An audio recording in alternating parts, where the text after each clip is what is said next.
Assalamualaikum warahmatullahi wabarakatuh. 7 putra bangsa yang evaluasi kelola hujan di Indonesia salah. Selama 76 tahun di Indonesia, hujan selalu dibuang dengan sistem drainase konvensional. Sistem ini berdampak banjir, kekeringan, serta longsor. Dan hujan dianggap penyebab banjir. Maka bencana banjir semakin meningkat, walaupun setiap tahun ditangani dengan sistem pengendalian banjir. Sistem pengendalian banjir ini bukan solusi banjir. Solusi banjir adalah memanen hujan, menyimpan hujan, dan meresapkan hujan. Simak video dari 7 putra bangsa yang sangat benar tersebut.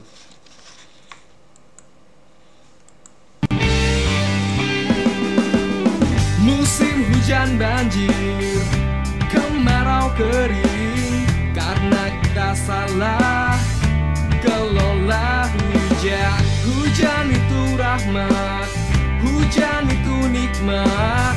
Kalau kita lupa, menjadi duka.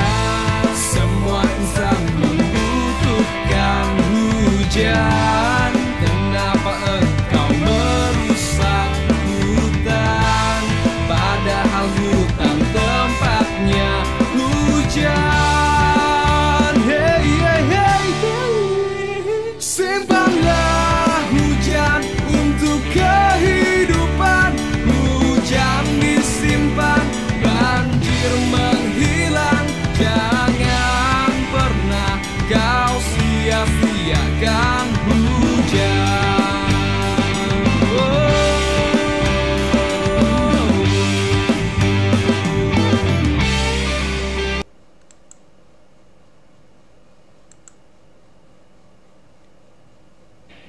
Jadi itu yang pertama. Yang kedua, ini poin kita. Wa yunazzilul ghaith. Dan Allah lah yang punya hak mengatur hujan, mengatur cuaca.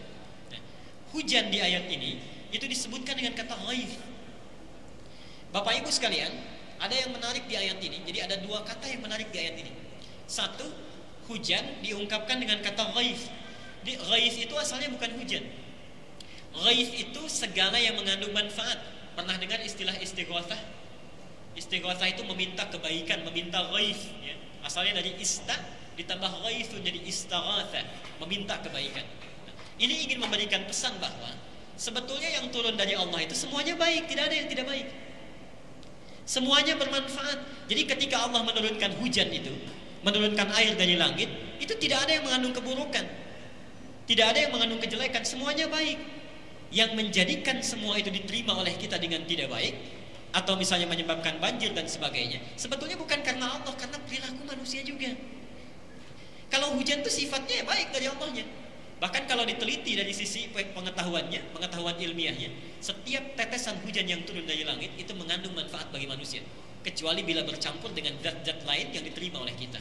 Jadi kalau misalnya maaf ini, kita alami hujan kemudian banjir, ada sesuatu yang tidak kita harapkan, yang harus berevaluasi itu kitanya. Jangan dikembalikan kepada Allah. Allah tidak pernah kirim banjir, Allah tidak pernah kirim hujan yang tidak bermanfaat. Jadi semua yang datang dari Allah itu ghaithun, nilainya bermanfaat. Kalau kita kemudian merasakan ada banjir, ada yang sesuatu yang tidak baik, kita yang evaluasi. Mungkin ada wilayah sekitar kita yang seharusnya jadi resapan air, yang seharusnya jadi penampungan air, dibangun bangunan-bangunan yang tinggi, dibangun tempat-tempat yang tidak mampu meresap air lagi. Nah, itu evaluasi kita yang harus melihat ke sana. Kemudian kita sekarang reformasi yuk. Kalau kita punya hujan sekarang ini, cepat alirkan, atuskan ke sungai, buang ke laut. Air hujan tuh kayak gitu sekarang nasibnya itu. Mbak Rosita, ya nggak Mbak? Nggih, Pak. Ya, ada hujan dikit aja langsung buatkan saluran drainasi buang. Iya, ini Nah, saya kayaknya nih Pak, jadi habis pada sharing session sore ini, teman-teman, Bapak Ibu sekalian, besok pada nampung air hujan di depan rumah. ya ya, untuk buat kopi. Cobalah kopi dengan air hujan tuh rasanya lebih asli daripada dengan air sumur. Lebih asli kopinya kena itu ya. Saya setiap pagi minum air kopi dengan air hujan loh. Ya, asik banget. Coba aja Bapak Ibu sekalian. Don't worry about that ya. Ini kita buang, artinya kita buang. Akhirnya ya buang semua, buang-buang ya kayak gini. Ya, terus gini. Uang kita habis untuk membuat saluran drainase, semua di drainase, dibuang. Air hujan tuh diresapkan, ditampung. Jangan dibuang seperti ini. Pemerintah juga harus menyadari, tidak semua dana itu untuk drainasi. Kalau Bogor itu drainasi diperbaiki, Jakarta tenggelam. Karena begitu ada hujan langsung ke Jakarta. Nah, drainasenya berubah dari drainase tadi cepat alirkan atau ke sungai ke ini. Terap, tampung, ada air hujan, resapkan. Baru kelebihannya ya alirkan dong kalau lebih banyak sekali dan pelihara semuanya itu. Ini adalah konsep teknologi, konsep ekologi, konsep teknologi, konsep sosial dan konsep religius masuk di situ. Ini manfaat interdisipliner itu seperti ini kajian-kajian. Jadi selama kajian itu masih monodisiplin itu berbahaya bagi umat manusia. Harus interdisipliner karena desain apa yang terjadi di lapangan itu selalu interdisipliner. Tidak bisa dipisahkan antara satu dengan yang lain. Tapi di perguruan tinggi kita masih monodisiplin. Nah itu kalau dipakai berbahaya sekali. Lulusan perguruan tinggi malah membahayakan alam kalau seperti itu. Karena kajian dia adalah kajian monodisiplin, sedang yang dikerjai adalah kajian interdisiplin. Itulah yang menjadi bagi kita semuanya, Bapak Ibu sekalian. Nah, perubahannya seperti itu. Kemudian, nah, yang kayak ginilah rumah yang bagus. Skala persil. Nah, ada tampungan, ada sumur resapan, kelebihan buang. Ini adalah konsep.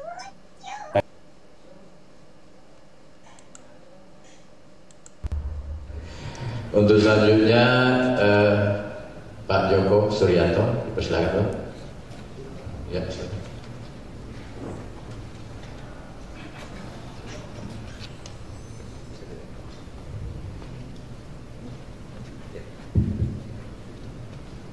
Ada baiknya Bapak memperkenalkan diri juga sedikit. Terima kasih Pak Moderator. Nama saya Joko Suryanto. Saya pensiunan PU juga tahun 2013 di Provinsi Banten. Bapak-bapak dan ibu-ibu yang kami hormati, Assalamualaikum warahmatullahi wabarakatuh. Baiklah, kami langsung saja karena hanya 10 menit. Kami akan menyampaikan makalah saya dengan judul Solusi Banjir Jakarta, Simpanlah Hujan untuk Mencegah Banjir dan Kekeringan. Hujan rahmat yang maha agung dari Allah Subhanahu wa taala. Hanya Allah Subhanahu wa taala yang menurunkan hujan. Al-Quran surat Luqman ayat 34. Hujan itu rahmat, hujan itu rezeki, hujan itu banyak keberkahannya. Al-Quran surat Hud ayat 52.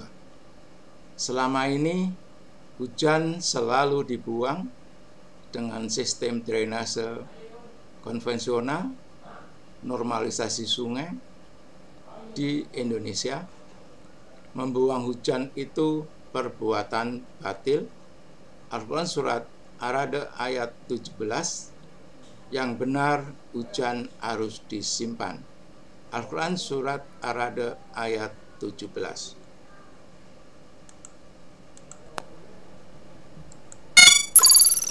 Karena air yang tumpah itu dari langit itu, dari hujan dan seterusnya, atau yang tersedia di seluruh dunia, hanya 8% yang kita akan pakai. Yang selebihnya itu harus dikelola dengan baik. Nah, kita ini terlambat di hal itu.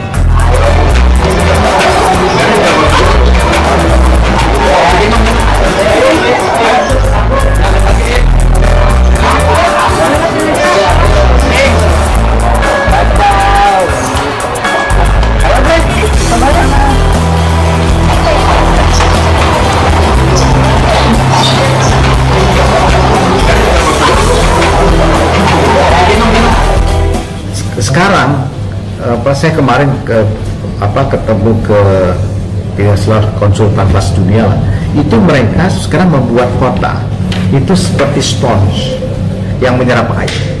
Jadi hampir semua kota-kota di dunia sekarang berubah untuk menjadi kota-kota yang menyerap air. Kenapa? Karena air yang tumpah itu dari langit itu, dari hujan dan seterusnya, atau yang tersedia di seluruh dunia, hanya 8% yang kita akan pakai. Yang selebihnya itu harus dikelola dengan baik. Nah, kita ini terlambat di hal itu. Syukur.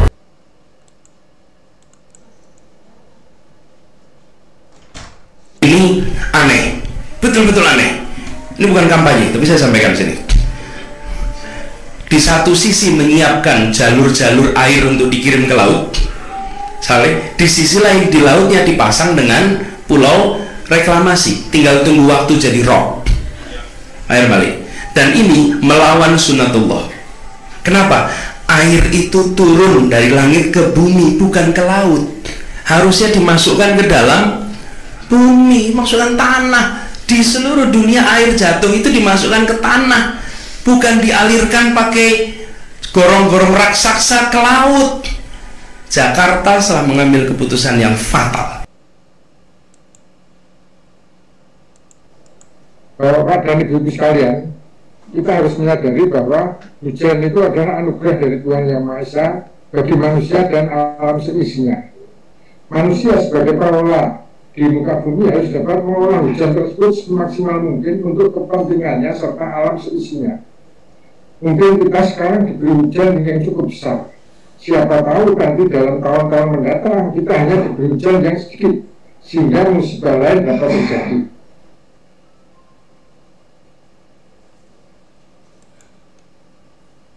Kemudian Pak Gubernur tadi mengatakan bagaimana solusinya untuk mencegah banjir di Semarang dan sekarang pada khususnya. Kita mungkin harus merubah paradigma tentang penanggulangan banjir. Yang selama ini kita mengatasi banjir adalah mengalirkan air dari tempat kita ke tempat yang lain supaya air cepat mengalir ke situ.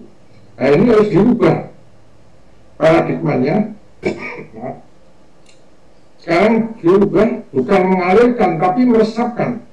Karena dengan meresapkan itu akan membantu suplai air tanah. Nah, bagaimana meresapkannya? Itu ada bermacam cara. Untuk area hutan dan kebun kita bisa bikin roak seperti ini, jebakan air. Jadi air yang hujan yang jatuh di sana tidak akan langsung mengalir ke bawah, tapi ada tertahan di beberapa tempat dulu. Kemudian di lahan pertanian itu dengan membuat embung-embung, dan mungkin tadi sudah disampaikan juga sudah dilakukan, mungkin itu yang perlu kita perbanyak. Kemudian yang ketiga, nah ini yang perumahan-perumahan yang tidak bisa kita hindari karena penduduk bertambah, maka perumahan bertambah. Namun kita bisa cegah perumahan-perumahan tadi bisa meresapkan air dengan membuat sumber resapan di masing-masing rumah dan sumber resapan komunal di komplek-komplek perumahan, sehingga kalau bisa di komplek perumahan itu adalah nol aliran permukaannya. Semua air hujan yang jatuh di permukaan, di atas permukaan perumahan tadi itu semua masuk ke dalam tanah. Perhitungan kami untuk contoh Jakarta kemarin, dengan adanya sumber resapan ini bisa mengurangi banjir di Jakarta sekitar 20%. Nah, ini kita katakan bahwa untuk meresapkan air ke dalam tanah ini itu sebetulnya istilahnya kami istilahkan dengan 4-in-1. Jadi melakukan memasukkan air ke dalam tanah itu yang pertama mengurangi banjir, yang kedua meningkatkan persediaan air tanah, yang ketiga adalah mengurangi penurunan muka tanah, yang keempat ini adalah mengurangi tingkat intrusi air laut. Nah, sebetulnya dengan memasukkan air hujan ke dalam tanah itu kita mengatasi berbagai masalah yang terjadi di banyak daerah. Namun demikian, untuk memasukkan air ke dalam tanah ini juga harus memperhatikan beberapa daerah yang rawan longsor, kemudian daerah dengan tinggi muka air tanah yang kurang dari 3 meter. Karena kalau kita tidak hati-hati memasukkan air ke dalam tanah untuk daerah yang rawan longsor, itu bisa malah memicu terjadinya longsor.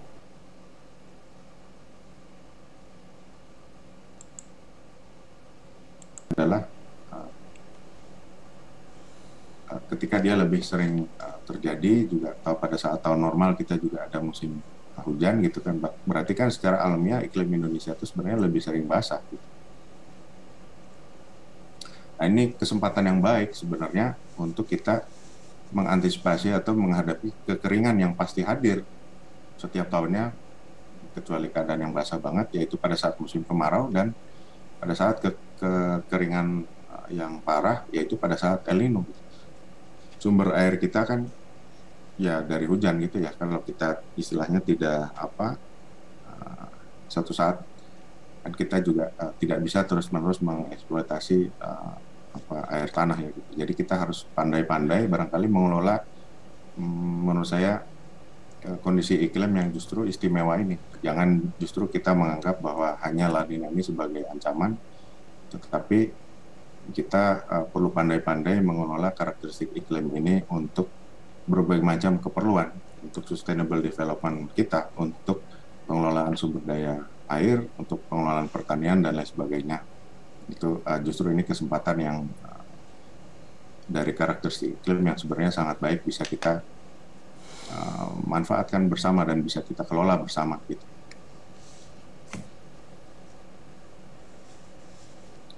Selanjutnya, jadi sebenarnya yang sering saya sampaikan juga dan sering saya advocate dalam meeting-meeting atau dalam pertemuan atau dalam diskusi yang terkait air biasanya itu hujan berlebih yang berdampak pada banjir dan hujan yang tidak ada atau kering yang berdampak pada kekeringan, itu kan sebenarnya dua sisi dari mata uang yang sama. Jadi mengelolanya itu harus secara satu paket itu. Framework kita atau mindset kita barangkali ketika kita mengelola atau menghadapi musim hujan atau air yang berlebih atau keadaan La Nina itu barangkali ya tentunya Bapak Ibu barangkali juga lebih tahu dari kami gitu. Gimana kita ini justru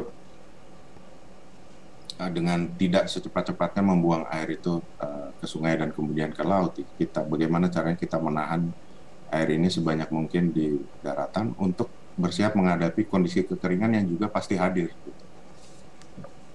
Itu jadi itu istilah kami mungkin dengan mengatakan bahwa kekeringan dan basah yang berlebih itu sebenarnya adalah dua sisi dari mata uang yang sama gitu. Jadi harus ditangani secara bersamaan gitu. Demikianlah Bapak dan Ibu informasi dari 7 putra bangsa tentang solusi banjir yang sangat benar dari 5 doktor dan 2 master. Demikianlah, billahi taufik wal hidayah. Wassalamualaikum warahmatullahi wabarakatuh.